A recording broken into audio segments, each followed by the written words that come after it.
ඉන්දියාවේ මලයානම්හි සුප්‍රසිද්ධ couple YouTube කරුවන් වන අකිල් හා මේඝා දෙදෙනාගේ වීඩියෝ දකින සෑම අයෙක්ම සිතුවේ ඔවුන් ඉතාමත් සාර්ථක යුග දිවියක් ගත කරන බවක්. මොවුන් දෙදෙනාගේ විවාහ උත්සවයද මුළු මහත් ඉන්දියාවේම ඇස් ඇද ගැනීමට සමත් වූ විවාහයක්. නමුත් පසුගිය දිනක අකිල්ගේ බිරිඳ මේඝා අතුරුදහන් වීම පිළිබඳ ගැටලුව මේ වන විට අන්තර්ජාලයම අවුලා තිබෙනවා. නිවසේ සිටි බිරිඳ අතුරුදහන් වීම සමග අකිල් විසින් පොලිසියේ පැමිණිල්ලක් ගොනු කර තිබුණා.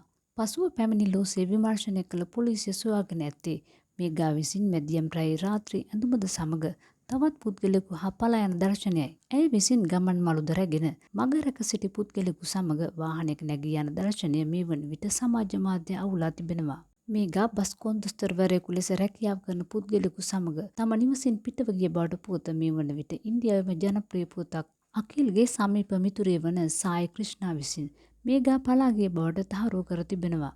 ආදරයට උපමාවක් ලෙස අන්තර්ජාලය තුළ ආදරය කළ මේ යුවළගේ මෙම වෙන්වීම රසික හදවත් කම්පා කර ඇත. කෙසේ වුවද සිද්ධියෙන් පසු අකිල් විසින් මේඝාට බැන වදින පුද්ගලයන් වෙත වීඩියෝවක් නිකුත් කරමින් ඇයට බැන නොවදින ලෙසත් ඇය කොහේ හිටියත් සතුටින් සිටිය යුතු බව පැවසීමත් රසිකයන්ගේ අවධානය යොමුව තිබෙනවා.